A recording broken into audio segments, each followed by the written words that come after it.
Hello, I'm Dave Fisher. I wanted to tell you everything I know about James so far. Definitely not done yet.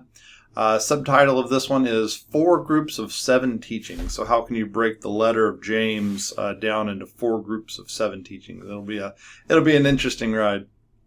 Before I dive in, I like to introduce myself a little better, not necessarily with like what I do for a living or family or anything like that, but like who I am on my journey. So I've always really enjoyed this flowchart. It's like on my phone and things like that for who I am. And it starts off with, are we created or are we random? I've actually always felt pretty confident in the we're created for a purpose trajectory. That's never actually been much of a question for me, but it's where I kind of start my apologetics argument, right? After that, the next question is, who is Jesus? It takes a lot of time to figure that one out, right? But it takes study and reading the Bible and talking to others. And there's different paths that you can take. I obviously have chosen that Jesus is the answer to the first question. He is the Lord. Answered those questions, to be honest, fairly young. Baptized at like 13. I'm in my 40s now. The last question is the one that in my life has given me the most delay, right? So I've believed it for a long time. I just like, logically it made sense. I just like, yeah, that explains that it all fits, right?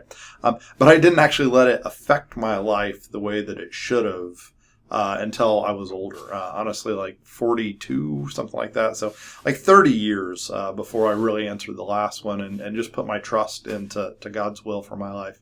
And James is interestingly a lot about that process, right? That process of growth and where we're at. So really have enjoyed James. I've just dove into it and I've learned a lot of things. Not done with it yet, but making really good progress. So the goal for this video, I'll make my face go away so I don't take up any of the slide real estate, is to tell you everything I know about James, or better said, Jacob. So the name James is actually Jacob, more literally Jacob. And I guess I kind of wanted to explain why to start things off, just to kind of go into it some. It does take a little while to explain, but really it comes down to a telephone game that has gone on for many years and has gone through many different languages for names that were like originally based on Hebrew language names and then put into Greek and then put into Latin and then put into English, and lots of time between how these things happen.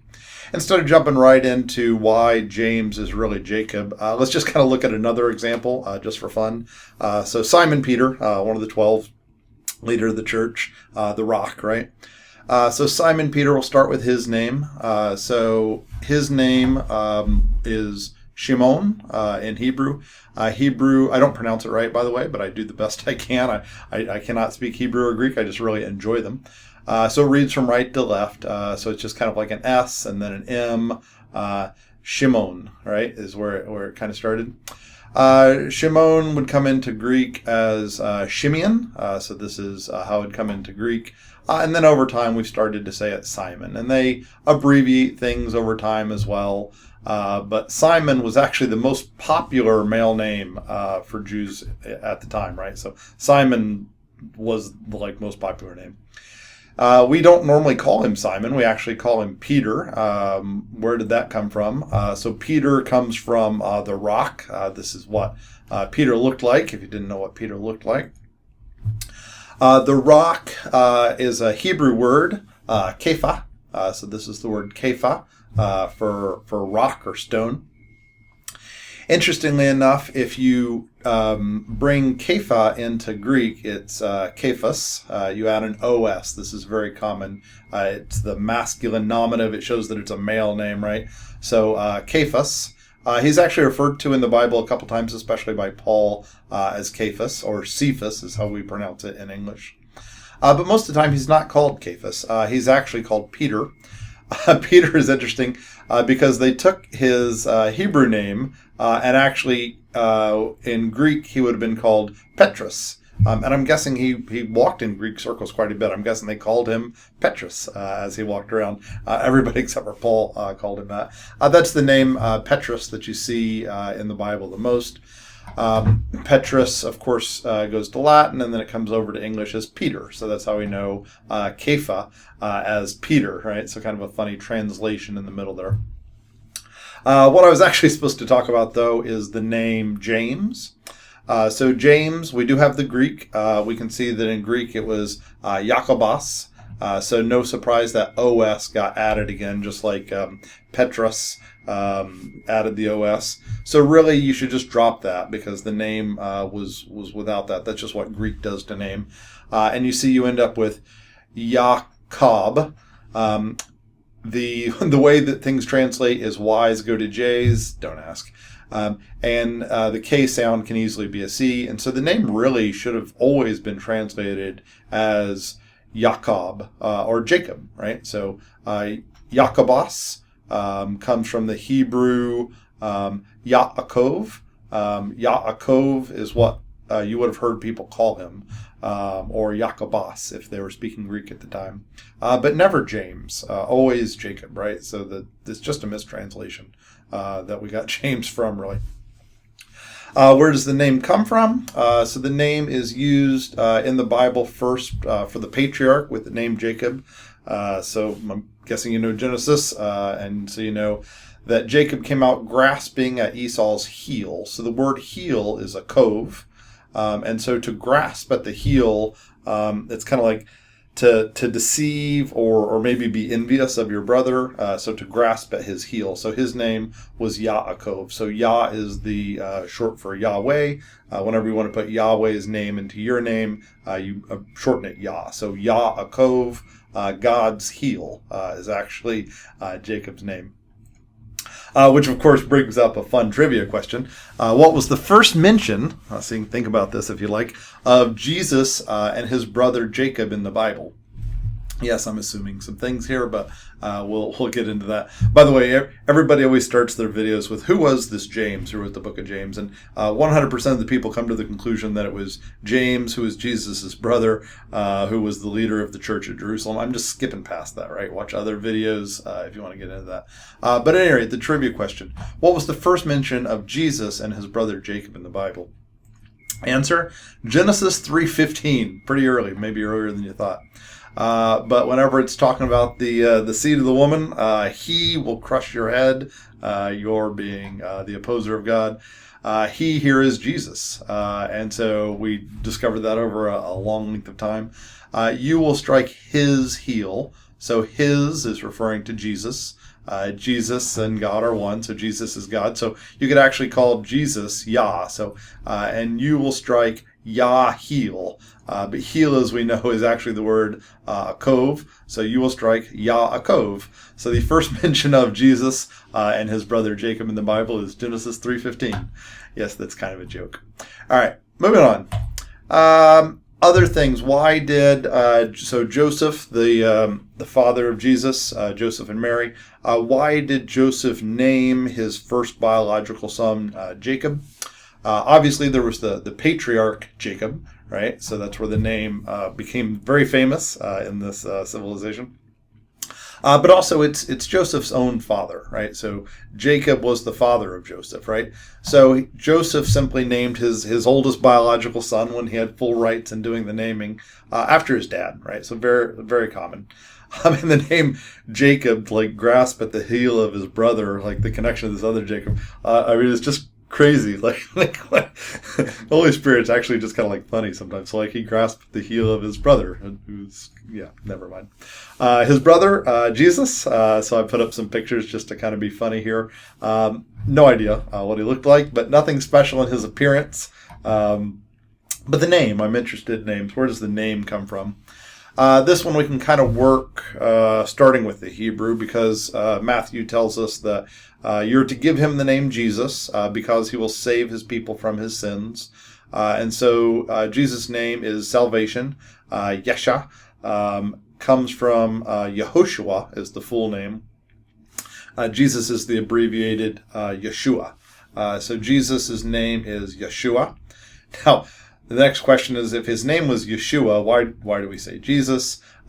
Long connections, right? So Yehoshua was the full name. That's Joshua. we would shorten Joshua to Josh, so we could call the name of our Lord Josh and still be the same person, right? But in Hebrew, it was shortened. Yehoshua was shortened to Yeshua. Very common name, not a surprising name at all for somebody to be named God's salvation. Very appropriate for Jesus to be named that. And then the history is when you put it into Greek, it's Jesus, which pronounces like Jesus. And then in Latin, it's very similar. The Y becomes a J that we saw in other names as well. Jesus, and then over time, Jesus became Jesus. So Yeshua becomes Jesus over time, which I think is just kind of funny. So these are a couple of the name examples we got here. Kepha, or Kephas, or Petrus or Peter. Yaakov is James. That's who's the focus of this video. And Yeshua. So I like tangents, so you get a couple of my tangents. So where was I? Where I was I was talking about everything I know about Yaakov. And so that's what we're really going to talk about. I teach and I like tangents. I got on this mission of trying to break down Jacob from a church project. So we decided to have a summer class. Very blessed with that opportunity. And we were going to do 4 weeks over Jacob, which is not nearly enough time. And in breaking it down, we were going to kind of walk through the book and some of the major themes. So I'm just going to mention some of the major themes. James is all about spiritual growth, right? So he's not missions, he's ministry, not missions, I think is the two words. He's for people that have already answered the question, I believe that Jesus is the Lord. Now I'm ready. What next? Tell me what to do, James. And his book, his scroll, his letter, goes through the process of perspective, like perspectives that you need to have, actions that you need to take to grow your faith. And then he gets more community driven. So he talks about communal divisions to avoid, and then seeking communal wholeness. And this whole letter, it's amazing. Just an amazing letter. Walks you through these themes, with the goal being teleos, right? So teleos is wholeness. So this whole letter is about growth towards communal wholeness, right? So like it reminds me of Philippians 1:6. God began a good work in you, and I am sure that He'll carry it on as to complete. That you is plural, right? So it's not just you; it's you. So we got a lot of work to do. So I would love for you to take steps forwards, but until the you is plural as everybody, we're not there yet. Just to share, I've got a website here with some of the links from that teaching. So those are the dates where we did that. But in short, we walked through the sections of James and talked about perspective and action and wholeness, and started off with the James who. And we kind of broke it down into different things. We're going to go into the overall breakdown of these 5 fairly short chapters that teach us the next steps that we need to take for our community wholeness. So in our little 4 weeks, this is just kind of a reference to what we did. We spent 1 week on who James was, not just his letter, which is what we'll put our focus on, but who he was, because his story as a person is just remarkable. The authority of the letter isn't necessary to know who the person is, but it's still pretty neat. And then we spent a week on perspective, actions, and then the 2 communal things like chapters 4 and 5. And it structures pretty well. And each week we kind of had a reference that we talked about. And we had like a Greek word. I do not speak Greek. I love to try to pronounce it. I pronounce them all wrong, I'm sure. But I just love it. So you're going to hear me say some horrible massacres of some Greek words. So yeah, I could go through this at great length, but I'll just kind of slide over. So the first thing you need to do when you're studying something is to learn more about the context. You could learn more about context by looking at older writings, but the much faster way for our generation is to find the right videos, right? So YouTube is is a world of evil, right? But it also has a lot of really good things in there too. Here's some I'd recommend for you. This one is awesome. It just talks about who James was, James the Just. This one is a good context breakdown. I recommend you only watch the first part for now. The Bible Project, just an amazing resource. I'm going to steal a bunch of their images in this. Hopefully they're okay with that. And then there's also a lot of other great videos about James. James in a nutshell. Somebody made a video kind of like me that just summarized it really well in 5 minutes. There's a great sermon from John MacArthur. John MacArthur is a whole can of worms. John I included in here, one, because his sermon is amazing about James. He does a great job about it. I also think about John MacArthur a lot in James. So John, I don't know if you know the details. Amazing biblical teacher. Look forward to spending eternity in heaven with him. But he also has some misinterpretations of taking the Bible too literally. It's like he can see the individual pictures really clearly, but he can't see the mosaic. And he's unfortunately made a lot of videos that really hurt the kingdom a lot. And so pray for John, of course. We all make mistakes. If God worked with only perfect people, there wouldn't be anybody to do. But definitely a man of great good and a lot of damage as well. All right, moving on. Douglas Moose has a video series about this. He's got an excellent commentary about James. It's in a second edition. He's also got an 18-hour seminary course on James. I listened to it a couple times. It's amazing, right? So Douglas Moo really gets James. So fastest way in our generation is to watch a bunch of videos, right? Other thing you could do is you could go looking at source information, right? So people have written about who James was since James was alive, right? From Josephus, could talk a lot about Josephus, and then who you pick after this, Hegesippus, a Greek. Apollos, Clement, Origen. I guess I really just meant Clement and Origen. Apollos was kind of in that chain. Eusebius. I've got a lot of really good handouts on the 4-week thing we did to go into really details about what they said about James. Just to summarize it, it kind of started with Josephus' writings. Pretty funny guy. Here's a picture of Josephus. He was a very shameless self-promoter, but his summary is pretty short. James was killed by stoning in 62 AD is really what it comes down to. Said in very different words, but that's kind of the summary of him. You can see how the picture of James is filled out more from Origen and Clement. They talk about how he was James the Just, camel knees, a life of prayer and service. Same guy that we see in the Bible who did not believe in Jesus, by the way. All the same guy, which is really kind of neat. And then Eusebius does a really nice job of summarizing earlier writings and brings it all together. And of course, the story gets much bigger by the time you get to Eusebius about how James gave this magnificent sermon before he was stoned and then thrown from the temple wall and then beat to death with a washing club, and said, of course, hold not their sins against them. Hard to say where the truth lies. I don't mind battling with video camera footage and things, but really interesting things to read about James. So James the Just kind of seeing where he fits into the picture here. So Jesus, trying my best to recreate video camera footage. Not critical, but James the Just, brother of Jesus, devout follower of God, did not believe in Jesus. Jesus appeared to him after his resurrection, and he turned, right? So became a huge part of the Christian movement. He was the second leader of the church at Jerusalem after Peter left. So Peter left, James took over. He wrote the letter of James to the general audience, maybe somewhere around 45 AD. It's hard to say.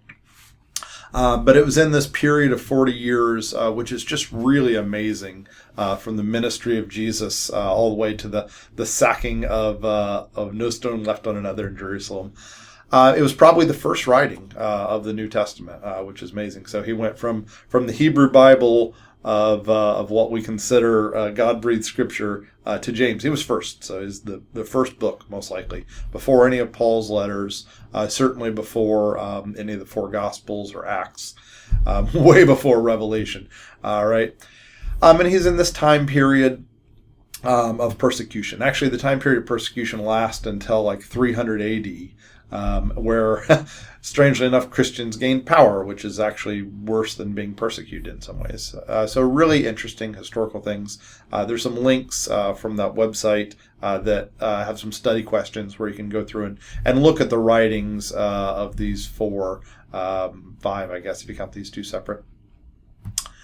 Other things you can do to look at James' life in much more details, to go to the Bible, right? So James was one of four brothers to Jesus. So James, Joseph, so named a son after himself, Jude or Judas, and then he had a Simon as well. That's just funny. Like, it's the most popular name. We better have a Simon as well. I'm running out of good J names. Let's just call him Simon. Had at least two sisters, plural sisters in the Bible. I think some church traditions say three sisters. Don't know. We have the names of the four brothers and then some sisters, right? If we look at James' life, we can see that he probably didn't get along with Jesus, right? So like Jesus makes a lot of statements about how he divides families, right? And it probably came from personal experience. He talks about, his brothers and brothers came to visit him, and he said, my mother and brothers are those who do God's word and put it into practice. Really interesting. And then John just spells it out.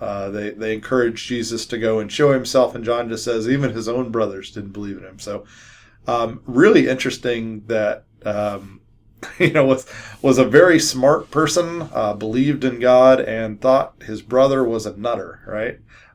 Which is crazy. Didn't see it. Divine revelations given to Mary. Mary talked to angels. James did not. Can't really hold it against him. He's a person like we are. But man, when he saw the truth, he changed his ways big time, right? So post cross. By the way, you also see on the cross where Jesus gives his mother Mary to John, the disciple John, who would write the letter of John, the Gospel of John, and then letters of John and Revelation, instead of James. So Jesus, had two possessions at the time of his death. He had the clothes on his back, and his mother Mary. So he was, I know calling Mary a possession is not PC for our generation, but he owned Mary. He was responsible for, is probably a more PC word, responsible for Mary, and he gave Mary to John and not James, right? So he bypassed James. So saw that as important. So clear evidence that Joseph, his father, had passed away, since he was now responsible for his mother. Clear evidence that James did not believe at the time, because Jesus, in like his final will and final will of his possessions, his clothes had been cast lot for, and then his mother was given to John. So James did not believe, right, at the time of Jesus' death, which is interesting. James comes around in a big way. Hard to say exactly where. Presumably, it was from Jesus appearing to James. That's mentioned a couple times in the Bible. Paul calls James an apostle, so someone sent. And in fact, James makes such an impact on the church that there's a Council of Jerusalem, fun to read in the book of Acts, where everybody comes together. So Paul is there, right? Peter is there. Probably John Mark, Matthew, Jude. This room had everybody, and the boss is the Lord's brother James, right? So he's the one who gives the final word. He's the one who decides how we move forwards. Known as James the Just, just because there were a lot of Jacobs at the time. So Jacob the Just, I guess, would be better. Yaakov, I can't remember what the Just is. Stoned to death in 62 A.D., devoted life of prayer, and respected and chosen by the 12 apostles, which is really just amazing. So Jesus never wrote a letter, never put together a meditation work like the Old Testament. His words are captured very well from different perspectives in the four Gospels. But James did, right? So James sat down and wrote a letter. And the way he starts his letter, like from the first words, are amazing. The words are James, so he identifies himself. Apparently that's all the introduction that James needs. And he says, a servant of God, and of the Lord Jesus Christ. So clearly has identified Jesus as being the promised Messiah, understands Old Testament Hebrew Bible very well, and has identified Jesus as the Messiah, right? Christ, the anointed one. Does not use any of his credentials. I am Jesus' brother. I grew up with Jesus. I may well have spent more time with Jesus than anybody else except for maybe Mary. And I am now the leader of the mother church in Jerusalem. Like, none of those things, none of those credentials are given. Just very simple servant of God and of the Lord Jesus Christ, right? Like, wow. Like that, what a statement. McGee had a really funny quote. It's like, you know, you might not say it up front, but you probably slip in like, I'm the Lord's brother, I'm the brother of Christ, or I'm the leader of the mother church. But no, that's not James doesn't say any of that, which is really just kind of a remarkable start to his letter. His letter, we're gonna dive into the context and the meaning in great detail. But just some things I want to point out is it's you'll hear this from other people. It's kind of like Proverbs plus Jesus, right? So it's like Jesus and Proverbs put together. And it's meditation literature very much the way the Old Testament, the Hebrew Bible has a lot of poetry in it. I might call James poetry, right? And it's something that you're supposed to think about for a very, very long time. And you can see that it's not a haphazard letter. Some of Paul's are rather haphazard. Like he says, it's like, after that I didn't baptize anybody else. And it's like, scratch that. I also baptized so-and-so and so-and-so. It's like Paul's were like flowing, like written in an afternoon letters. That is not James, right? James was written over years. James, so this is what's called an interlinear. This is the Greek on top of the English. This version isn't necessarily my favorite version, but it was an image I found on the internet quickly.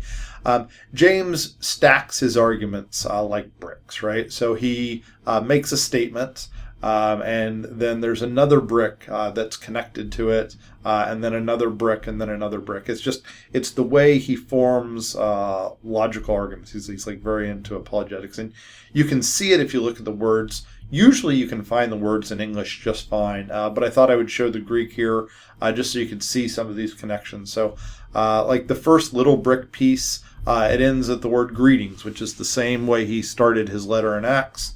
And it's this word, I don't think I can pronounce, karo, but then the very next line he says kara, right? Like you can see the similarities in the sounds of these words. They both mean joy. I circled pure there, but I should just circle joy. Pure comes from this word which means all joy, which is different. So James uses keywords, and it's not just here. It just keeps going. And so we'll look at the sentence later, but he talks about producing endurance. And then the very next line is about endurance finishing its job. And if you're deficient in anything, that word deficient links to lacks. This sentence here, this sentence is just amazing too. Maybe I should wait till later to give this speech, but like I've marked a couple linking words, right, just to kind of show you how the bricks link and to show you how this pattern works. But man, this sentence, this 2, 3, and 4, is the most jam-packed hyperlinked sentence that I've ever seen, right? It's the analogy is so my kids they do this thing to study spelling these days where they have like 12, 15 vocabulary words, and they have to make sentences to use them all. And you can use 2 vocabulary words in one sentence, that's fine, right? And every so often, you're working with your kids and you come up with like this amazing like sentence that uses like 5 of this week's vocabulary words, and you actually make a coherent sentence out of it, and like you pat yourself on the back, right? And then like it's awesome. I was like, we knocked out 5 of them in one sentence. Well, this sentence is James fitting every vocabulary word into one sentence. Like, imagine you made this sentence that has all 15 vocabulary words in it, and it's this, and it reads still, which is amazing. 2, 3, and 4, we'll get into it. Every single one is a hyperlink to something. Like, Yeah, it's crazy. All right, I'll move on. This linking, by the way, people call it chain linking for making this argument. It does continue throughout the letter. So here's the rest of the one that got cut off on the last side. And it just continues to use these other bricks. So lax connected up before. Asking is a bridge on this one. Diacrino, which they translate as doubting, which it's more a crack in your loyalty than doubting. And then there's also words that connect back, right? So whenever he talks about the Lord gives to all cheerfully, and then he won't receive anything, you can see how, like, in English you might miss it, but James not only ties it forward, but he ties it back. And the key words in James are extreme, right? Like more than I've seen in Hebrew poetry, right?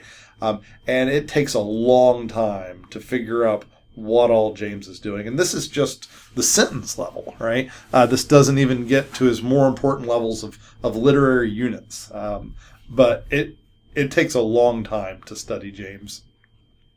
I wasn't going to go through all the links between things, so I just thought I would show that this pattern of linking and having these doubles, the certainty through repeating things, continues throughout. So here's some more in chapter 1. Here's some more in chapter 2. Not all of these are right. I made a program to generate this list because it got too long, and it just keeps on going, right? So James uses lots of literary devices at the sentence level, at the teachings level. He has parallelism where you see little differences in things, and you've just got to get into it to really see. He does very little with chiasms, which is interesting, but there's a lot of good stuff in James.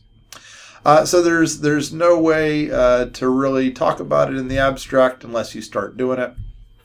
And so what we're going to do is we're going to go through some teachings. This is interactive. You've got to do something too. There's a printout here, and you're actually supposed to print this PDF. It's something like 8 pages or something, and you're supposed to cut it out. It'll be pretty obvious where you cut it out. And I've got mine in my hand. I know you can't see. I printed mine on cardstock. I need to get them laminated, right? But we're just going to go through some, but not even all of the teachings, just to kind of show you how to start breaking down James. One thing we'll look at in each of the teachings, so there's 18 teachings by my assessment, a little more than Bachner made at 12. So we won't get into it. We're going to kind of look at some reference verses on them, and we're also going to look at most of them have something about them that's tov and something about them that's ra. These are Hebrew words, T-O-V, roughly pronounced tov. This is resh, an. It's probably pronounced, the R's are usually soft. It's probably pronounced more like ah or something like that. But we say ra because it's more fun to say, right? So honestly, print out this link. I'll put the link below the video, and we'll start going through it. So the first one up. So I've got it in my hand here. So the letter's introduction. This does kind of set apart, right? So this is not one of the 18 teachings. This is just an introduction. So this is like a bonus teaching. If you look at this teaching, he uses a lot of keywords. Even in this, he uses opposites quite heavily. So servant and Lord are opposites. So it's like servant and master. 12 is actually a way of expressing wholeness versus scattered. Those two are opposites. Why is 12 represent wholeness? If you think about the Bible, so the Hebrew Bible finishes with Chronicles in the original order, and Chronicles is all about the 2 tribes of the south, Judah, and it considers the 10 lost tribes in the north, right? They're gone, right? And so along comes James, and he says that we've been restored, right? We're not just Judah. We're not 2 tribes with 10 lost. We are 12. So it's a strong statement of unity. It also shows who his target audience is. His target audience is very early church, which is mostly Messianic Jews still, right? And so the 12 tribes is something that the church, who was largely Messianic Jews at the time, he welcomed Gentiles. Like, you're allowed to be a Gentile and be a part of it. We'll see that in the way he teaches. But he definitely knows who it's to. And then he says greetings. So that's the letter opener. A couple of little references here. So information about who James was before and who James is now. He appeared to James and then to all the apostles. The Tov in this is about humility and how James introduces himself. The unity, as seen in the 12, and then the joy. The word greetings could also be rejoice. Maybe you saw that joke earlier.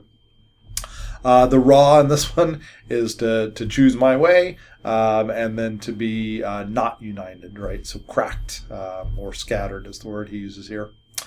And so then the letter starts proper. So that's just kind of a little introduction. I'll set my, like I said, I've got mine here. I'm going to set one over there. Maybe I'll set it on the ground so that I can keep track of all the things we're going through. And then we move on to the cornerstone. So the first teaching, these 3 verses that have all of this week's vocabulary words in them. Consider it pure joy. So pure is the word all. There's 12 alls, which is kind of funny because he just said 12 tribes, and now he used the word all 12 times. My brothers and sisters, adelphos. Adelphos is one of the key words throughout James. It's 20 times, exactly 20 times. I count things right. Big nerd. And it's to identify who this letter is to. So this is people that have already accepted that Christ is Lord, and they're moving forward, right? It's a sanctification. It's not missions work, right? Let Jesus bring you in, and now we need to figure out how to move forwards. When you face many kinds of trials, trials is a key word that links between the verses. It also links to verse 12. By the way, I also put these in teachings. We'll go into this. I call this teaching 1.1, and you'll figure out why. I've got 18 teachings broken into 5 parts. Yes, James is 5 parts too, just like the Torah and Psalms and Matthew.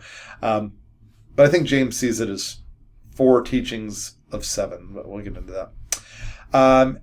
Because you know, and he uses the word gnosko here. There's many knows in James, but the word gnosko it only appears twice. It's kind of weird to have it be a keyword. It appears in this teaching and then also the very final teaching. And that frames, I think it's also called like an inclusion or something like that, the whole letter. And so it's a key word, even though it only appears in that form twice. It also appears one more time with the root in the exact center of the book as well. Coincidence? I think not, right? Whereas all the other no's are different no's. The testing of your faith produces perseverance. NIV does a really nice job. That's what translation this is.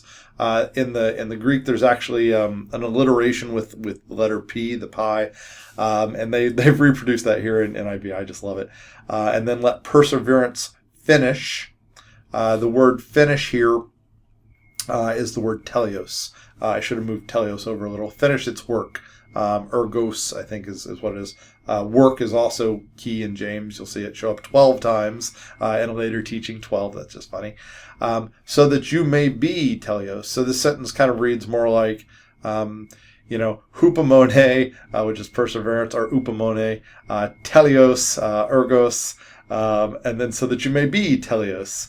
And then he uses the word complete here, holo Christo or something like that, which connects to a whole teaching later, and like not lacking anything, which is going to connect to the very next sentence. This 3 lines are lit up. You hyperlink to most of James from right here, right? So it is a teaching, and it makes sense, right? So it's actually a critical surface meaning, right? So consider it pure joy when you face trials. If you do this, this will change your life. Like I've been working hard on this, and I'm doing way better than I used to. I think my heart rate, my resting heart rate, went down like 10 beats from like 65 to like 55 once I started doing this. The stress in my life was very different when I changed this perspective, and so it's this sentence that has critical meaning to your growth as a Christian, that is written with nothing but keywords. One of the biggest keywords here is this teleos, so that you can become without cracks. Like In the Hebrew Bible, they would talk about Solomon choosing stones for the temple that were teleos stones, right? Except for they used tamim because it was written in Hebrew. But they were perfect. They were mature. They were without crack. And so this without crack is the central message of James, right?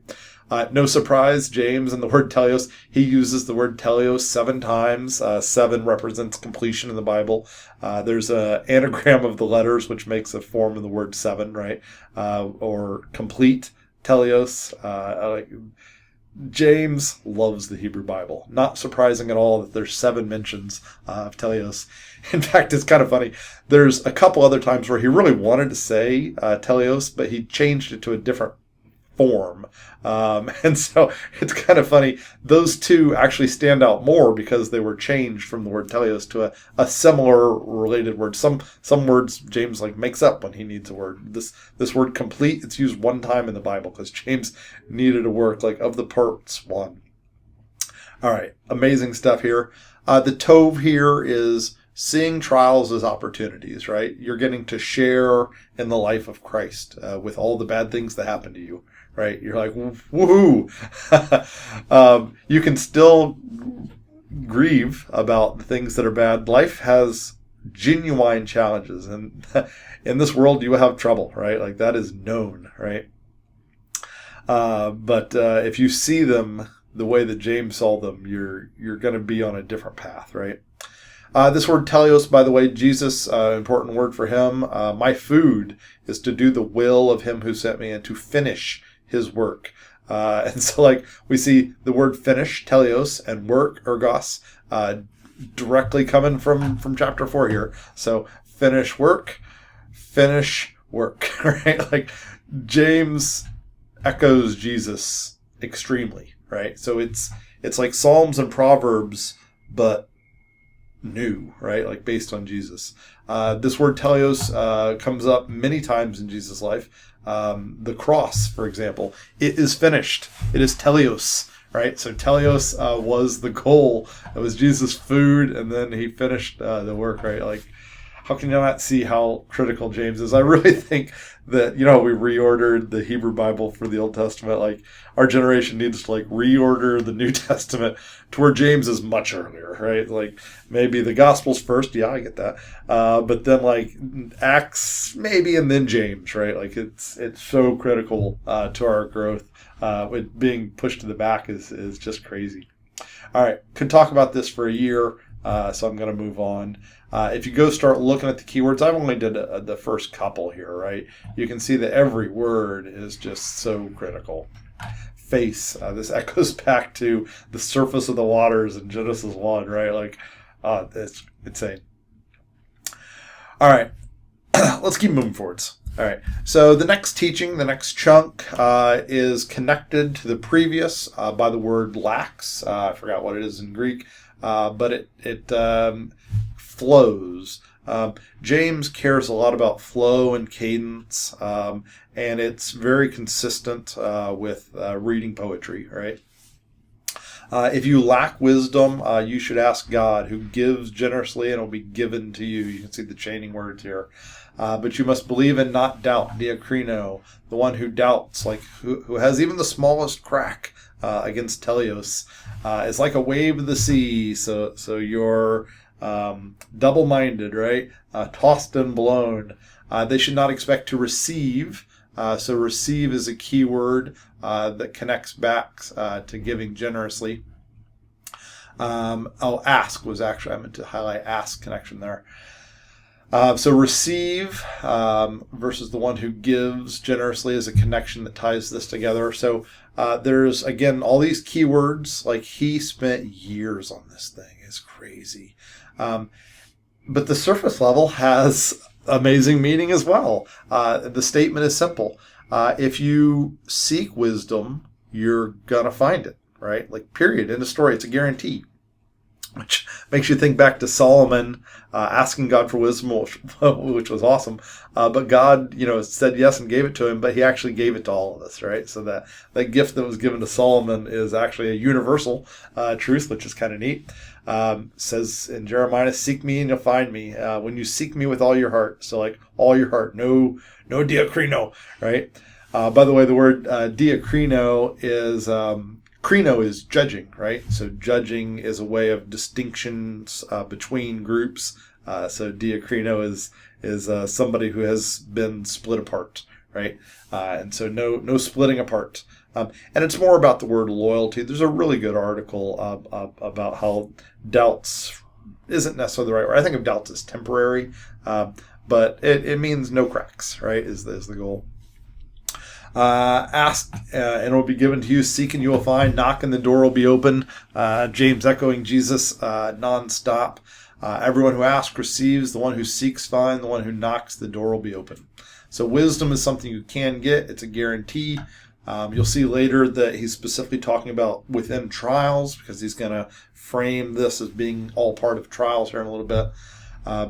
If you have divided loyalty, when you come to the Lord, you should not expect to receive anything. So when you're praying that your team wins a sport that may not be entirely with God's will in mind, you shouldn't necessarily expect to receive anything. All right, moving on. Kind of overstated what I planned to say there. We will jump around some in James, but I thought that I would kind of keep going along the initial path here. Connection to the last verse, I'm not sure. I'm sure I can find it if I go looking strong, is one of James's other big points. It's about this rich and poor. So people write in a context. The Bible is God-breathed, but it's also God-breathed within a context. And if you think about what were the most important things in James' life, like what did his congregation need to hear him say from the pulpit, right? It wasn't pulpit, but you get the idea. What video did he need to make? What Bible project did he need to make video to send out into the world so that people would understand how to move forwards? And I mean, that's the letter he's making here, but it addresses their needs of their generation and their times. And they were a minority group within a Jewish community. I am certain that many people would not trade with them, would not buy from them, would not sell with them, would not sit with them. It was hard. There was extreme poverty in the church at Jerusalem, and I'm sure that James saw it happening other places as well.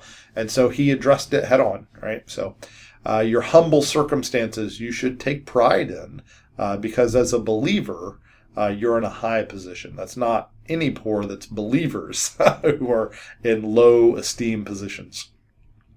The rich should take pride. By the way, the verb take pride there is just assumed in the second sentence. They do that a lot when they write poetry, and James does it here too. It really just says the rich and their humbleization. Really, the word humiliation is as close as the NIV could get to humble, because they wanted to show it was important to them to preserve the literary design of the letter. So they picked humiliation. A better word would have actually been humbleization.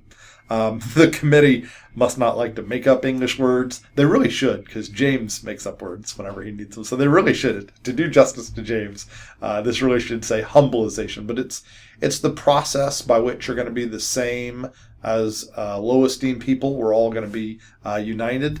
You should use your riches for the right things, right? So I think that he is talking to Christians who are in higher positions here. So in chapter 5, he'll talk to the rich as people who don't believe, or like their flesh is being eaten, right? But these rich, I personally, it's ambiguous in James. I personally think he's still talking to believers, just because the previous verse, I think we're still talking to believers here. Very much makes the point of things being temporary. Versus the one who perseveres under trial. So a connection back about trials. By the way, verse 12 could be in this teaching or the next one. James, so I'll back up just a little bit. People that like music, they talk about octaves, and they talk about the octave going, C, D, E, F, G, A, B, C. And so that's the octave, right? So from C to C, that's an octave. Oct, 8, obviously Music, 8 parts, done. And the only reason it's actually 8 is because that C counts double, right? So it counts here and it also counts in the next octave. As a mathematician, somebody who knows octal, knows that there's 8 symbols in octal, knows that really music is based on sevens, right? And so if you were to express it as a number, it would actually be a 7-based system, right? Not an oct at all. But some people think of that C in both places, so they think of octaves. I think of it as a base 7 number, right? Neither here nor there. But James is a person who thinks like octaves, right? So this verse 12 actually does go in both, and you'll see this in his writing at the sentence level, how he connects bricks from one to the next, how he connects teachings from one to the next, how he connects major units from one to the next, and things count double all the time. So just saying, this verse 12, you could easily put in the next teaching. I chose to put it here because it'll parallel better with a later one, but it does go in both. Digressed a lot there. The point is how temporary everything you see is, right? And you need to see the wealth that you have. I live in the U.S. I'm extremely wealthy by most standards, right? Wealth is not just money. Wealth is what you can give, right? So it's your resources, your opportunities. I love to teach, so I try to make videos and things like that. And so you need to use your resources to gain friends for yourself. Very misunderstood verse here. You'll see later when we use the word friends, being a friend of God. Abraham was called God's friend. So you need to use wealth to gain friends for yourself. God's friends, right, is the idea. This verse goes very strongly with where your treasure is, your heart will be also. I think it's pretty clear, but this was important to James, and so it was one of the things that he put as right up front as one of these short teachings. So we could keep going with James in linear order. The next passage goes very directly. But I think to make it more fun, if I do linear order the whole way, people are going to get bored. And James is written, like I say, just like poetry, where one teaching connects to another teaching. And it kind of goes away from a theme and then comes back to it later. And you should read James many times, sometimes in the default order, sometimes hopping around. So we're going to hop around to another teaching. So we're at teaching what I call 1.3 here, but we're going to actually hop to chapter 5 next. This is in the 5th teaching. Now, it's not, the chapters aren't broken down exactly by what I break down the groups. There's actually lots of short teachings in chapter 1. I'll go into this later. And then 2 and 3 are really all kind of one big group. But here's what I want to do. This short version maps very, very directly to this extended version. So he extends upon it later. This, by the way, I do see as one teaching. I know that Bible Project Video and Faulkner break it up. But when you watch Moo, he talks about how connected patience is with corrosion, right? This teaching is really the same. Things are temporary. You need to persevere. It uses the word persevere, upomone here. It then brings back perseverance here. You can see how connected they are. They're many chapters apart, right? So it's in the first group of teachings and the last group of teachings. They say the same thing, much stronger, right? So kind of talks to a hypothetical group of rich people who are not in the room, and then contrast them with patience. And again, like, to do justice to these things takes a lot of time, right? But we can see even at a surface level what he's saying here, how important and necessary patience and perseverance is here. Sorry about my phone there. He gives examples of things. 2 examples here, the prophets, and then also Job. Only mention of Job in the New Testament, by the way. Direct connections to things Jesus says as well. Jesus actually uses the prophets as an example as well, right? Rejoice and be glad, because great is your reward in heaven. For in the same way they persecuted the prophets. James talks about the prophets just like Jesus did. The connections to the Sermon on the Mount, the use of brothers and sisters, the repeated words. Jesus never wrote anything like this, right? Like human and divine. But we see like his brother was the author, right? Like the brother was the one who could make meditation literature, like the Hebrew Bible that they knew, right? So this is one of the many things that Jacob did in his life. So many different directions you could go. We're not going to do justice to the whole book, but I'll just kind of point you in some right directions. The next teaching, back on the normal order, which does, of course, connect to 1.3 pretty well, is temptations and the two paths of temptations. James knows his Bible well, right? And so whenever you read this, I don't know what the words are that cause it to happen in my mind, but I read it and I think about the garden story, right? So I think about Adam and Eve taking the fruit. I think about Cain killing Abel, and I don't actually know what words did it in here, but he talks about that the first thing that happens is that your own evil desires drag you away and entice you, right? So this kind of it echoes back the moment of when she sees that the fruit is good, right? When Cain and his brother Abel, right? And then after their desire, so it starts with them, then that gives birth to sin. So like enter the serpent, right? And so the serpent helps you along the way, and the serpent helps you become fully grown. And so you take the apple, you kill your brother Abel, right? And sin, by the way, uses a version of teleos as well here, right? So we've got a teleos on the seed of the snake, right? And it gives birth to death. And so we talk about on the day you eat of it, surely you will die. You get kicked out of the garden. Or in the case of Cain and Abel, killed Abel, right? So many echoes back to the Hebrew Bible. But we see the two paths, right? So we see the path of the snake, and then we see the seed of the woman, right? The other path, also with the word teleos put in here. So he chose to give us new birth through the word of truth. He introduces another key word here with the word word. We're going to see the word pop up 4 times. There's lots of repeating of keywords 4 times. So you see word 4 times, 4 times, 4 times. And then I'll switch it to law, the perfect law. I shouldn't stop saying it, right? But the surface level has tremendous value. The two paths, the two ways you could go from temptation. And if you choose the word of truth, then you're going the new birth route. If you choose to let temptation entice you, it could give birth to sin, and when it becomes teleos, it gives birth to death, right? So the two paths we see here. Where we go from here, lots of different directions. I decided that I would actually back up just a little bit and look at the teaching that was before this one. So the teaching before this one, so this is people have chosen the path that leads to destruction, right?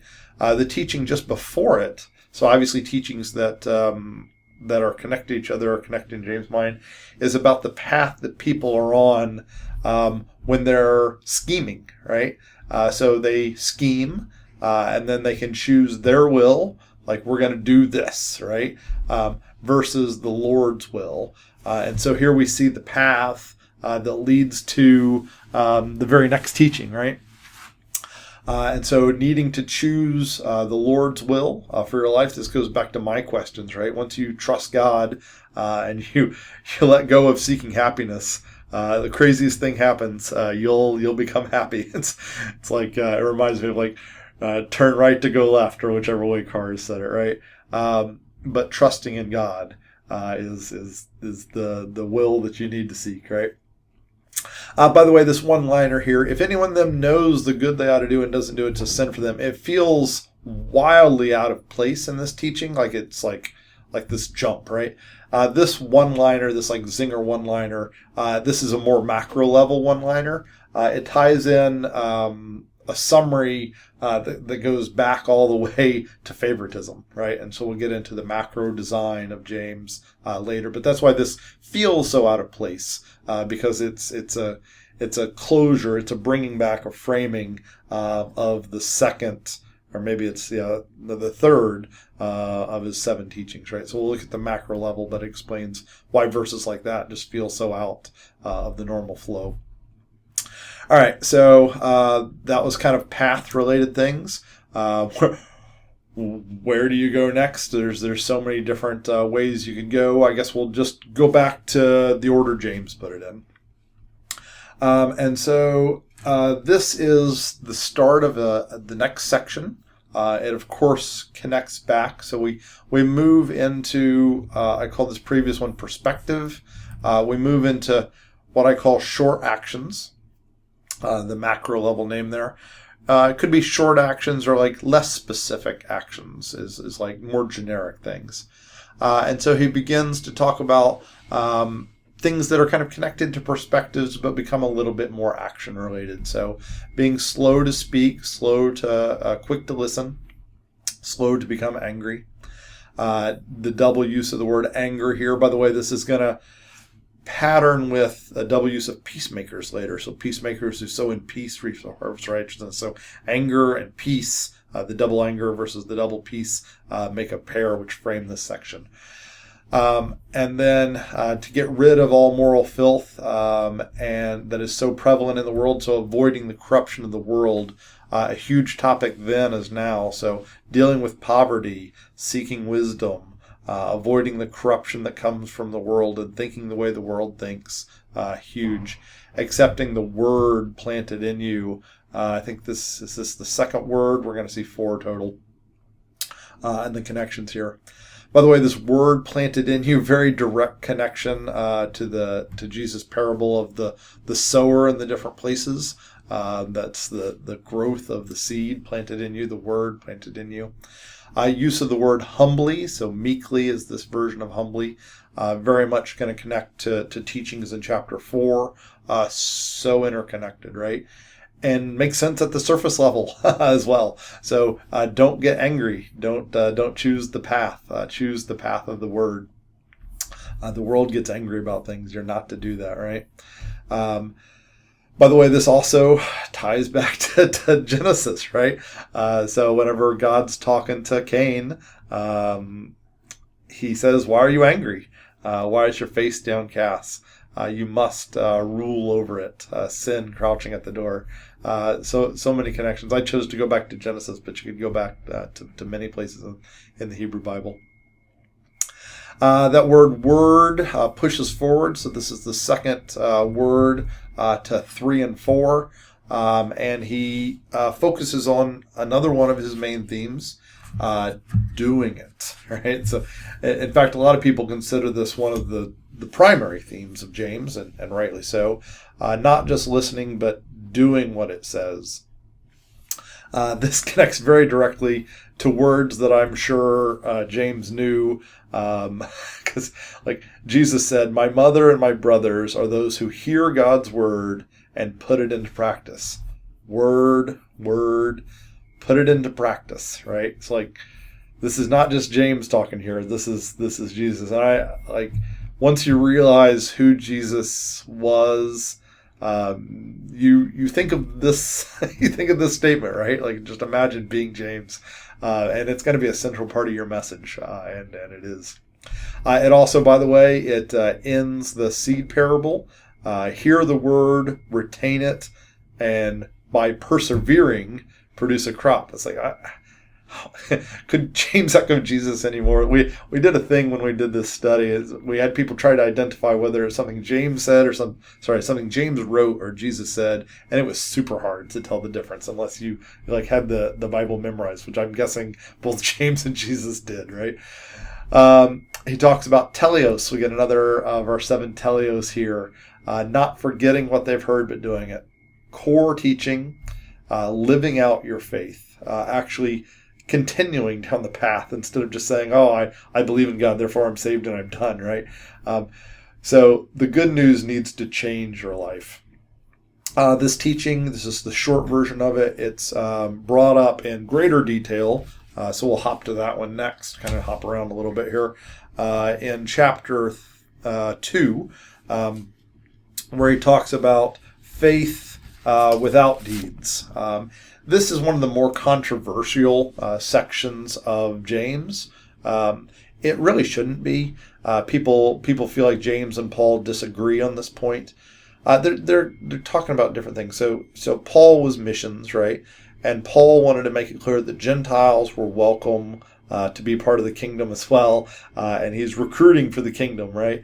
And he wants to make it clear that you don't have to follow all of the religious practices that people have adopted, the Jewish people have adopted from the Old Testament.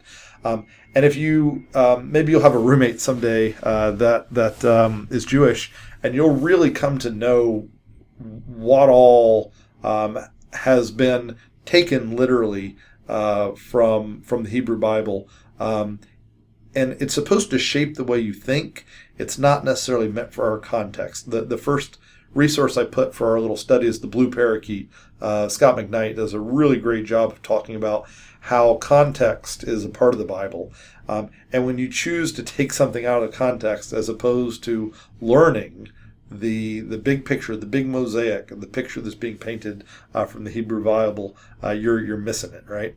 And so Paul was making a big point that there's a lot of context-specific things that are not necessary, right? So for it is by grace, so God's grace, that you've been saved through faith, not from yourselves, as a gift of God, not by works. And the works he's talking about here is like all the things, the specific things that the Jewish people are still holding. Those are not what does it. It's faith, so that no one can boast. It's not like I did this, therefore I deserve this, right? And so people think that James and Paul disagree. That's just because you got to keep reading the Bible, right? I picked this one just because the very next verse is we're God's handiwork, created in Christ to do good works. Works, right there. Same word that James is using, which God prepared in advance for us to do. And it's no surprise at all that to continue growth, you've got to do it, right? He gives two examples of Abraham and Rahab. So much interesting stuff going on here. Abraham, kind of like, the forefather, the highest figure that they could think of. And then Rahab, the prostitute, who in a lot of their minds, right, was a very low figure, which, by the way, this comes right after the favoritism section. And it's so funny. James says, in the same way, like he brings these two to the same level. And then we translate was not even. I want to go look at the Greek, because I'm not, that was not even, that doesn't actually compute with me. In the same way, like homo, like same. I think there's a Greek word that has like the homo in it there. They're both building their faith through their works, right? And so like central teaching to James. In fact, so central, it's in the middle. So this is 3.2. It's the middle of the teachings. And James identifies it by adding a gnosko root word. It's not quite gnosko, only the beginning and the end are gnosko. But this is central. And so the middle message of James is, you foolish person, do you want to know that faith without deeds is useless? Right? It's like, so yeah, a little kick in the gut there, right? So great. Growth. James is about growth. Growth isn't just thinking about it, it's through doing stuff. And I mean, the doing can be spending time in your Bible. There's a lot of ways to do, but to serve the poor and avoid the corruption of the world. Avoiding the corruption of the world is an action you're doing, right? And so like that's growth, right? And so like really getting James and seeing how it ties together. And this word teleos, one of the 7 teleos, shows up here, and taking the times to figure it out is really, blows me away.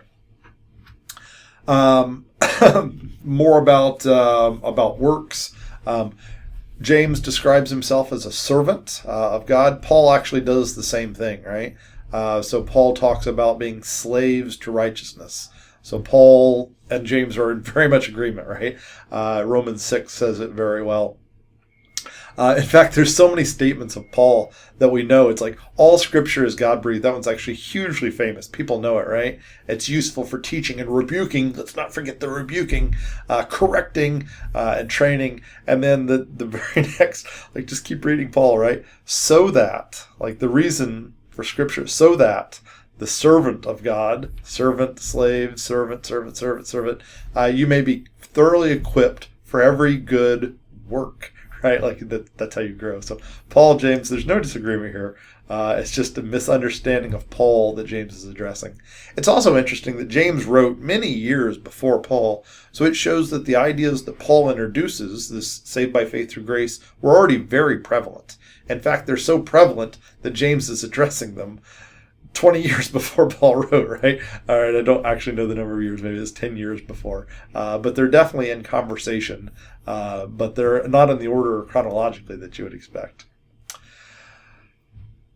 Where do you go? Where do you go next? Let's back it up to chapter 1. Let's go to the final conclusion of the first of the 7 teachings. So this is kind of like the big finish for the first of the 7 teachings. He breaks it down. Religion, that's all talk. He introduces the word tongues. Tongues is going to show up hugely later. We'll go down the tongues rabbit hole here in a little bit. But religion, this is the outward sign, like what people can see to consider you righteous. What's pure and faultless is this. I think that pure is one of the telios. I should check into that. Looking after orphans, so how you treat the poor. The people that cannot return the favor is how you'll be judged, right? Keeping one from being polluted by the world, this corruption of the world, a huge message in James. How you treat the poor, this is nothing new. Deuteronomy, he defends the cause of the fatherless, orphans, and the widows, and loves the foreigner residing in him. By the way, this is just kind of funny, but Old Testament, you had to take care of foreigners. New Testament, you don't, because foreigners are usually the people that don't necessarily need help. Sometimes it's the foreigners who are better off than you. So you can see whether you have to protect the foreigners or not. It's really a classification of it's a group of people who need help who are not going to help you back, right? So you're not helping somebody who's going to help you later. It's like you're not trying to get favor on the council. You're just helping people who need help, like to make us whole. Jesus very clearly says things like this: don't practice your righteousness, the show in front of others. In fact, you should give to the needy, the poor, and don't announce it with trumpets, like you're doing it in secret. And so, like, very clear connection, big finish for the first 7 teachings, and shoots in so many directions, right? It's like we could trace the tongues down, like he's planted this keyword for tongues. I think we're gonna keep going. We better just kind of keep going into chapter 2 here. Chapter 2, one of the longer teachings, probably running out of energy to do it justice right now. It's about favoritism, obviously. It connects favoritism throughout. It's a very long teaching compared to James's teaching, 13 verses. I don't know if you consider that long or not. So there's a lot in it, right? He extends upon the law now. So if you remember the word transferred to the word law, and we start getting the word law used repeatedly here. He refers to it as the royal law. If you really telios, if you really keep the royal law, so it's called the perfect law, the royal law, the law that gives freedom. He's talking about how Jesus read the Hebrew Bible, right? He does make it clear that it comes from the Hebrew Bible. It's not just Jesus' teachings, but Jesus in our culture is the one who's more famous for love your neighbor as yourself. Missing from this, people probably think like, well, shouldn't it say, love the Lord your God with all your heart, soul, strength, and mind, and love your neighbor as yourself? It's like, where's the love your God part? That's throughout. That's everywhere, right? But here he repeats the love your neighbor as yourself. And the lead-off batter for this section is favoritism. favoritism is something that we all do. If you say you don't, you're a liar. If you're not working on it, you're doing something wrong there. And it's so sneaky. And James makes a big deal about it, right? Like, it's not okay, right? And the way he shows the point is by comparing it to people who keep the whole law. Like, he's talking to people that know about or have kept for their whole lives all the laws of the Torah, all 613 laws that we know about, plus who knows how many more they knew about. And if you break one, that causes you to be unclean, and you're guilty of breaking all of it. And he's saying that this new law, the law that gives freedom, the perfect royal law, love your neighbor as yourself, if you break that one, that's just the same as breaking laws. And like, he puts it in a way that they'll understand, right? It's context specific. So you shall not murder, you shall not commit adultery. If you do one but not the other, you're a lawbreaker, right? If you break this law of discrimination, and judging, which judging is like a whole nother rabbit hole of going down. It's a big deal. So speak and act as those who are going to be judged by the law that gives freedom. So it's not what you see on the outside. It's the things you do in your heart, you think in your heart. And judgment without mercy will be shown to anyone who has not been merciful. That's a big deal, right? And so that's how we kind of start this off, where it's about favoritism, discrimination. But man, it's tricky. And so, like, even little things like this, even Rahab, like I know this is subtle, but that's discrimination, right? Like, I think James saw them as the same, right? Whereas just little things like adding the word even, like, it's like, I want to go take that out.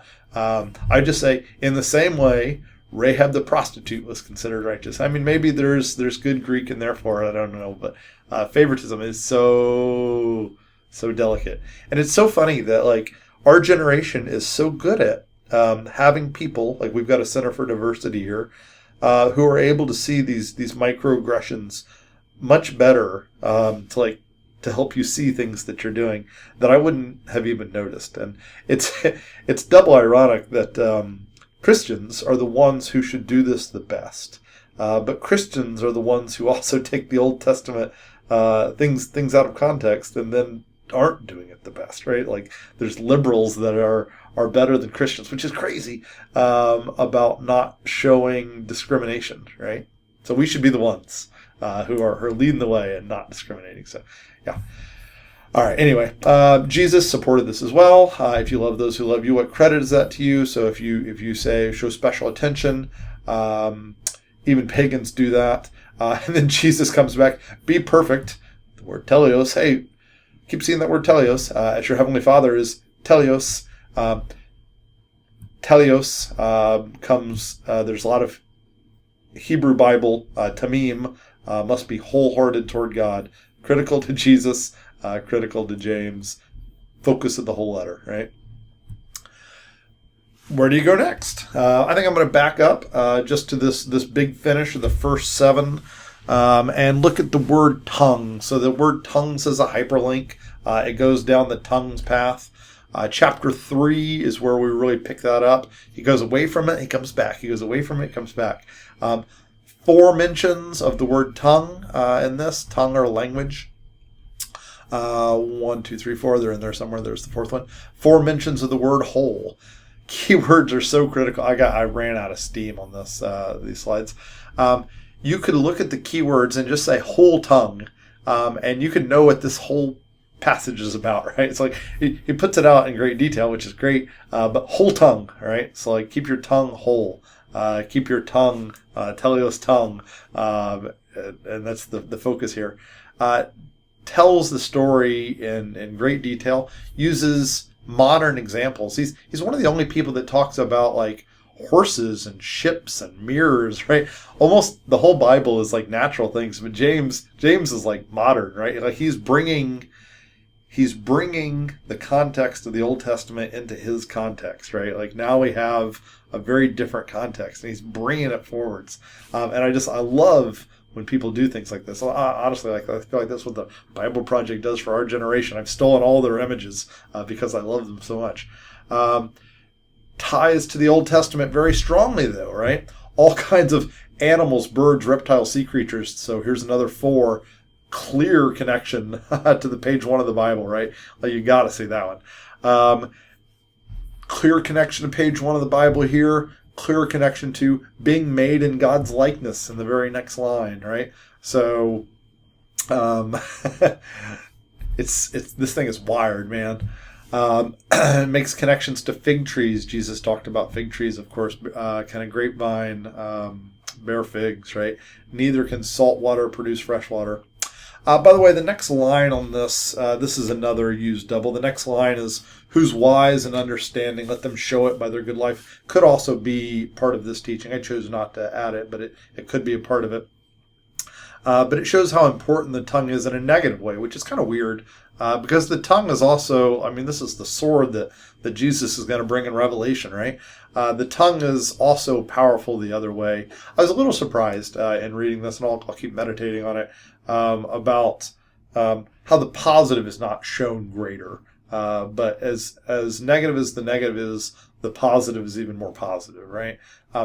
And so, I mean, I think that's what he's getting into the next one, but I just thought I'd mention that. But the big message here is you can't curse men, you can't judge men and praise God. Your mouth has got to be whole, right? And you could read it 10 times, and you'd get something out of it every time. You could read it 100 times, get something out of it every time. Or you could just see the 2 key words, whole tongue, and get the same thing, teleos. By the way, there's also the word is in here again. Oh, no, somewhere else, I think. No, it's in here. No one at ever fault in what they say. This word say is actually the word logos. So teachers, those who teach, those who give the word. So another problem James had was people becoming teachers who don't have the full message. And so you see this in Acts, by the way. This is the problem that they have to deal with at the Jerusalem Convention, Council at Jerusalem. People that were saying, hey, you got to be circumcised, right? Which I think that's just hysterical. Like, God enters his creation, and the question we have is, do you have to be circumcised to be part of the kingdom? Right? That's what we got to deal with. All right. I digressed enough. Let's wrap this thing up. The tongues gets continued here with the word tongues. It gets continued in 2 more teaching, but without the word tongues, which is a little harder. But it clearly gets picked up just with saying. There's lots of saying in here as well. But he brings up this diakrino with judging and the law, and talks about speaking against someone else. And so it's a connection to the last one, speaking against someone else, speaking against those who have been made in God likeness. He picks it up here. He continues to also tie in other themes, this judging that comes a lot from the favoritism teaching. And it's amazing. I love this letter so much.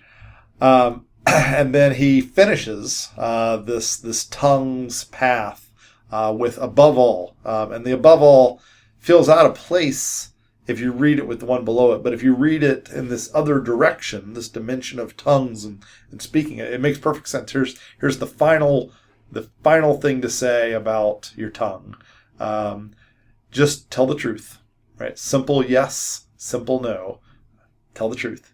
It's that easy, right? So there's a verse here I don't reference on the slide. Finish up.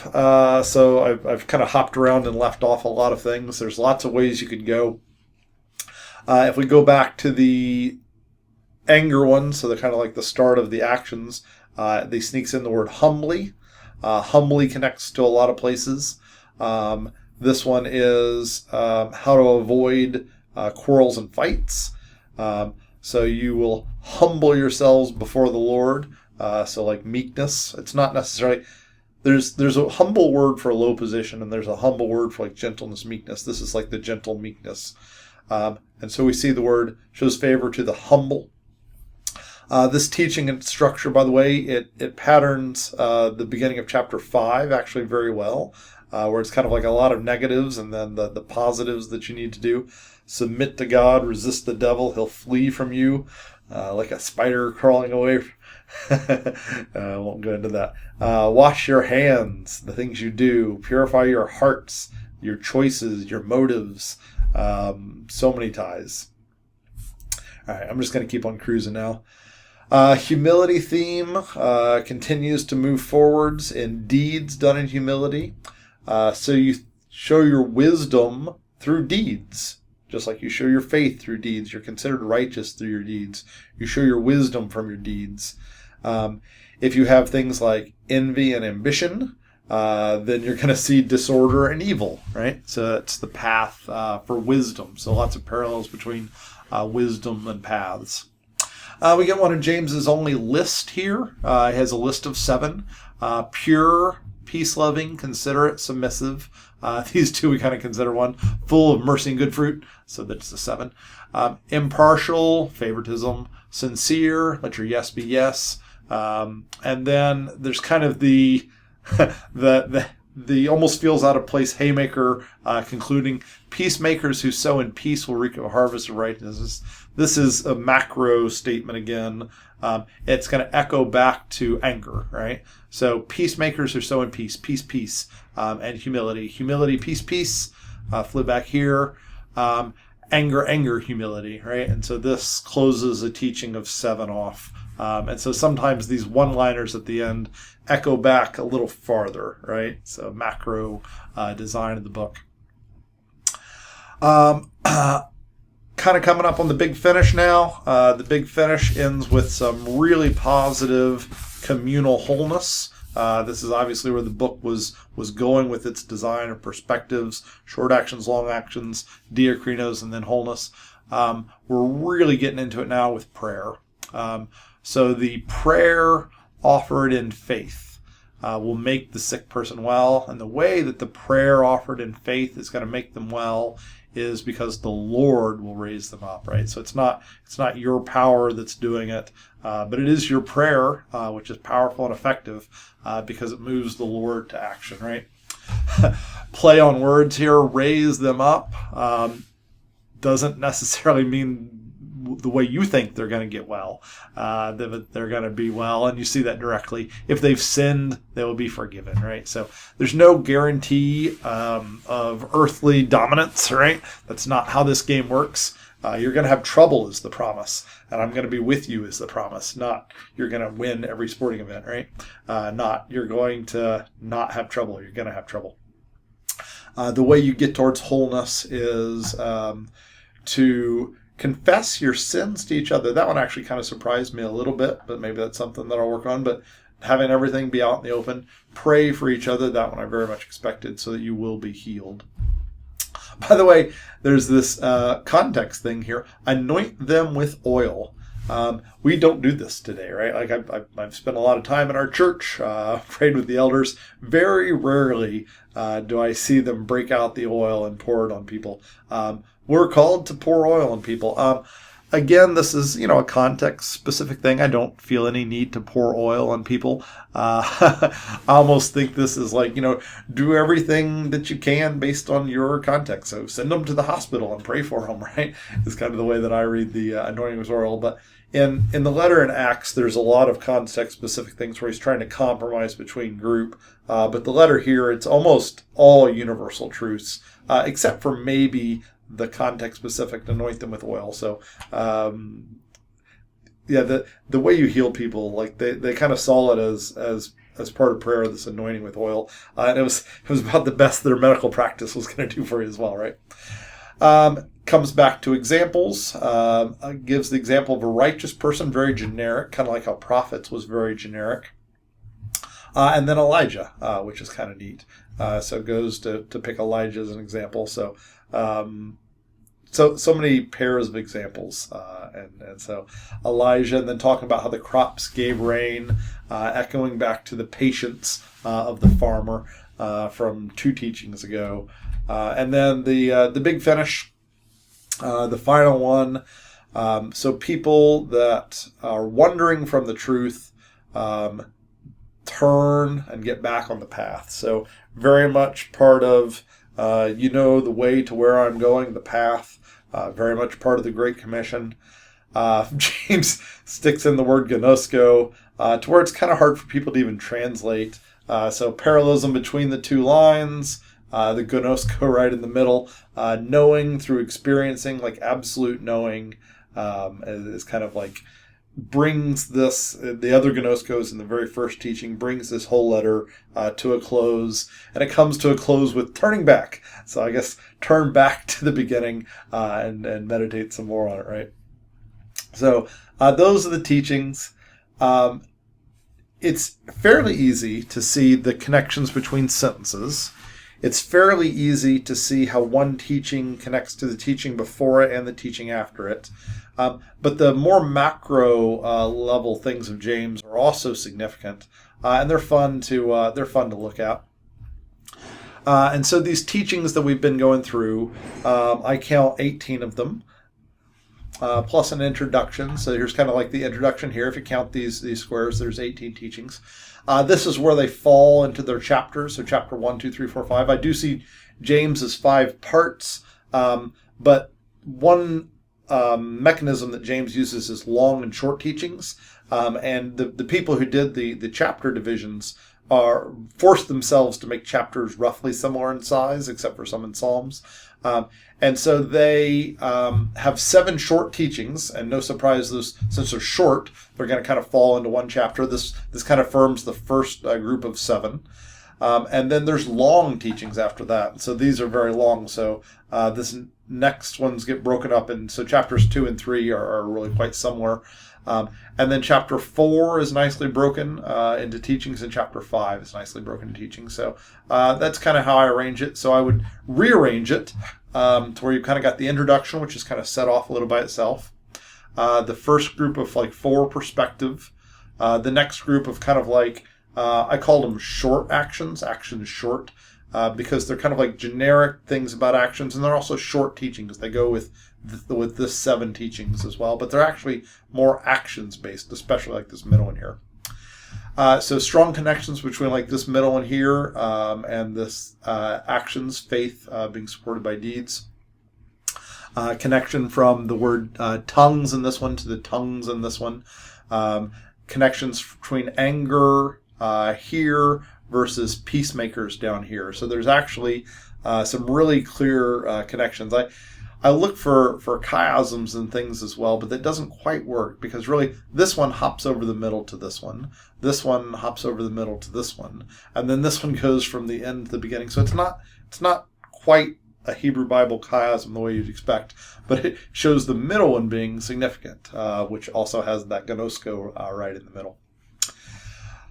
From there, you get to the next group of 7 between actions. Yeah, if you didn't see it, by the way, so there's 4 teachings, 3 teachings, 4 teachings, 3 teachings, 4 teachings, and I don't know how much you know about the Hebrew Bible, but if you've got a 4 and a 3, and then a 3 and a 4, and a 4 and a 3, and a 3 and a 4, that makes a bunch of 7s, right? So you actually get 7 teachings in each group. So there's 4 groups of 7. And the way that works is these fit in both. They're kind of like perspectives, and they're kind of like actions. These are all about actions, so this group is 7. These longer actions and these community negatives, they go together to make diakrinos, like communal diakrinos. And then these negatives all have a positive with them as well. They're both negative and positive at the same time.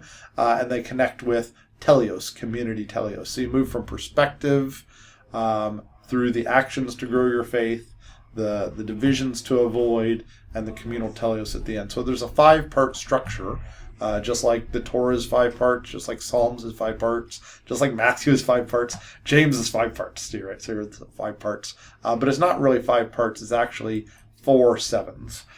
So just to kind of draw it out here, I put a menorah under it just because James spends a lot of time in the temple. I thought it seems appropriate. This is not a Hanukkah version, which is 9, but a regular lampstand, which is 7. And these teachings, and to look for connections, like we've got a teleos here, and then we've got a teleos here, and so we're connected by a teleos. There's lots of things that connect at the end here, and everything that connects at the beginning, so very easy to make that. The central one being like the 2 paths. The actions for growth, we start with the anger, We finish with peacemaker. And then these two bridge here, these two bridge here, kind of right over the middle. And then the middle is that middle gnosko in this group of 7 teachings. The next group of 7 teachings are about communal divisions. We start with divisions such as favoritism. And then we walk through quarrels and fights. The one-liner at the end here, what's the one-liner? I can almost read it there. I think it's if someone then knows the good they ought to do and doesn't do it is a sin for them, right? That echoes all the way back to the beginning of this teaching of 7. For if someone shows favoritism, it's a sin, right? So it's an echo back to even these little things like favoritism, it's a sin. These little things like not continuing to grow your faith, not helping someone's physical needs, that's a sin. Slander against others, that's a sin. The slander, by the way, comes back up there, which shoots over the middle. So many things shoot over the middle. And then the central one here is about wisdom, the 2 paths of wisdom. So this list of 7 things in wisdom. So fun to look at James at the macro level as well. The macro level, I think, is the harder to see. Then the last group, the teleos, we've got the good things. So humble yourself, submit to God. That's how you avoid quarrels and fights. Avoid slandering others, which kind of goes back to keeping your mouth whole. This is the early stages of the 2 paths. So you can have a path that leads to eating your flesh like fire, or you could have the path where you choose God's will. Then we start off with a really, really positive finish. We've got patience and perseverance, which echoes all the way back. We've got the simple telling the truth. We've got prayer. And then we've got the turning back. By the way, I will say that I think Jesus did a better job of explaining how the turning back process works. Unfortunately, people read James, turning a sinner from the error of their ways, and they use that as a justification to judge people and throw blood on abortion centers, right? It's like, oh my goodness. But Jesus talks about how one sows and another reaps. The point being, you as a teacher, you can help people by sowing a seed, by planting something in people's mind, and you can help people. You baptize people into the church, you welcome into the family, you help them grow. But the crops got to grow themselves, folks, and so you can't scream at people to get them back on the path. But you can plant seeds, and you can help it. You can be a part of the harvest, but people got to grow. So turning sinners from the error of their ways is phrased. I wish that we could change that one from the NIV. I think it, and maybe it's James who said it a little too strongly, but I think Jesus understood how the process works better. But we're working towards communal teleos here. By the way, this structure, you can also just have a field day with word theme studies, just scratching the surface. You can look at where the words appear at different times. So here's their strong numbers. But adelphos, it appears 20 times. This is a book to believers, right? Teleos, got to mention this one. It appears 7 times, and you can look at where it appears and how this one kind of ends the one before it. How it starts different sections. I was kind of surprised the last one didn't have a teleos in it, the 5:20 verse, but it wasn't there. The bonus teleos, of times where he kind of wanted to say teleos but didn't. His look at wholeness. So he's got that made-up word for wholeness, and then the 4 times and the keeping your tongue whole, the Strong's words in that.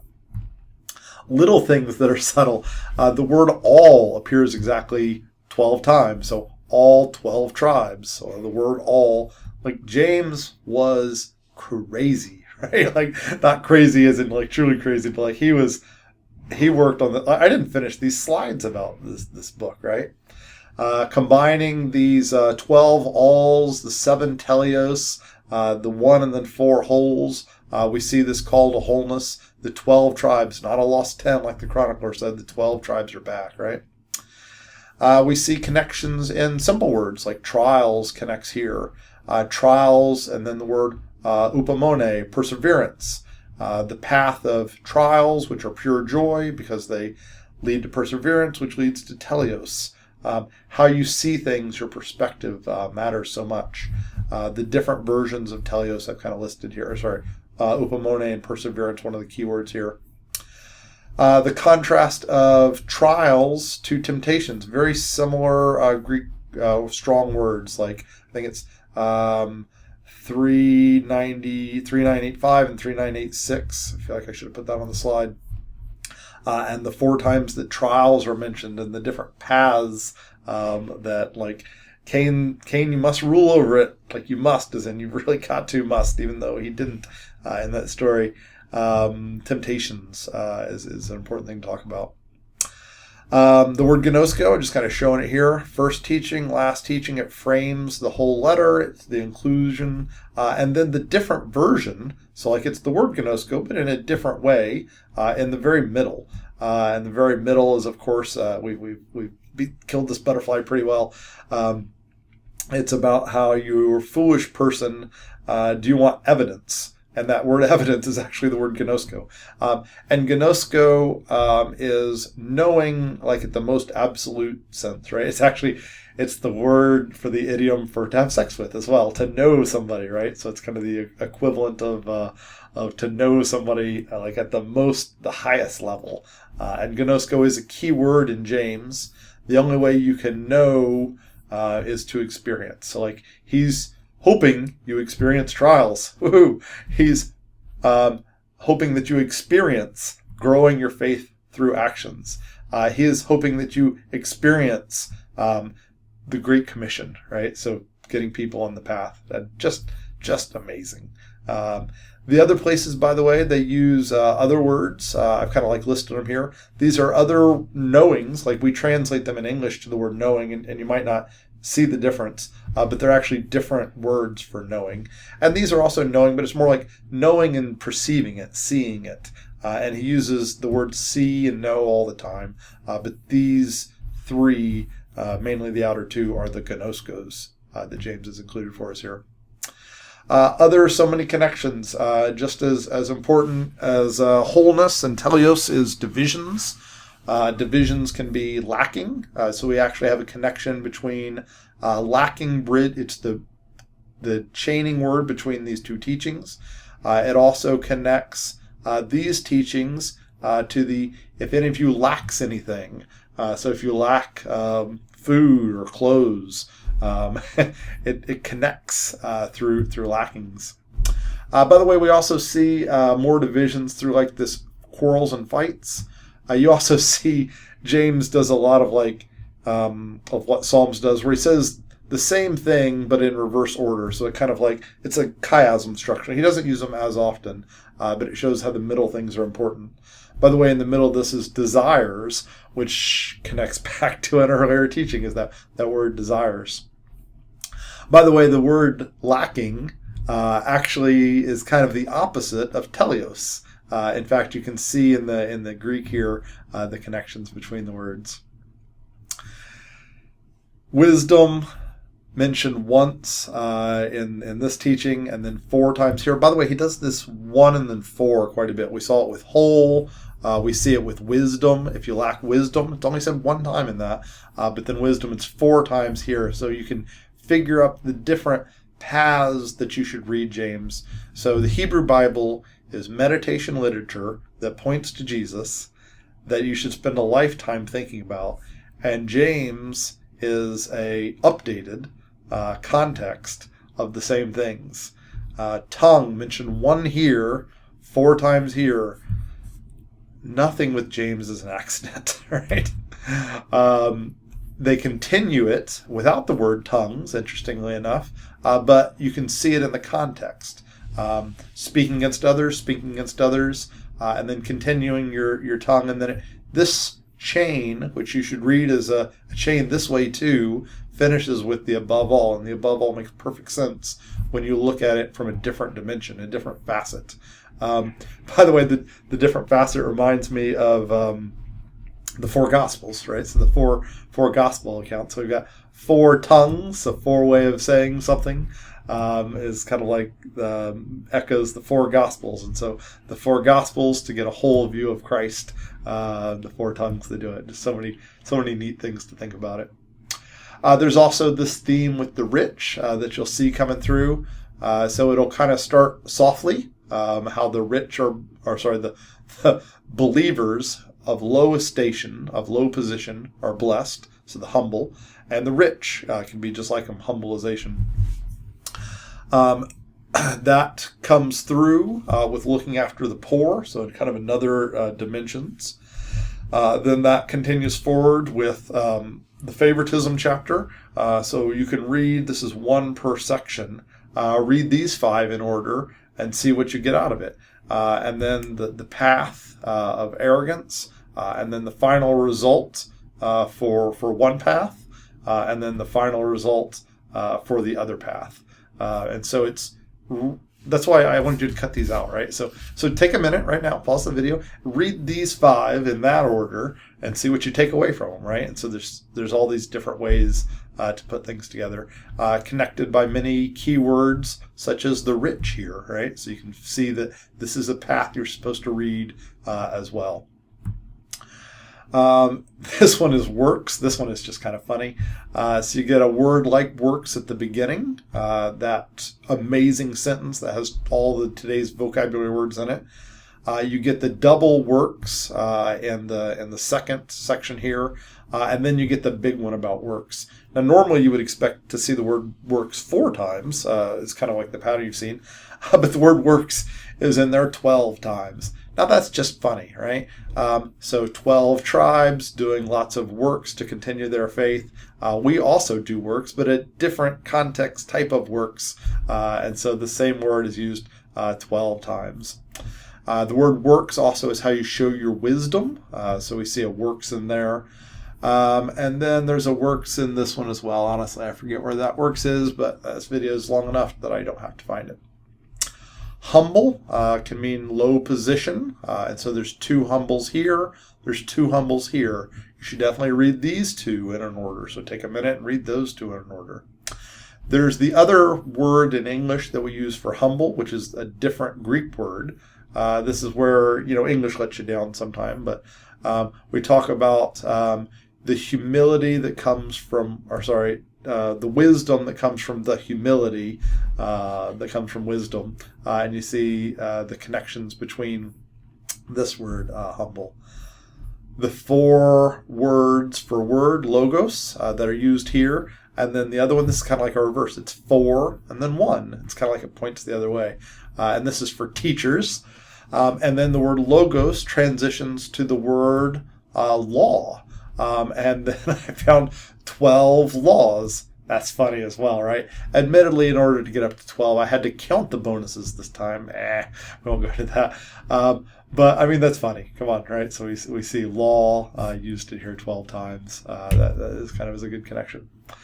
Judgment, krino, compared to diakrino, which we translate doubts. The judge, there's lots of krinos in here. Haven't gone through and counted them as well.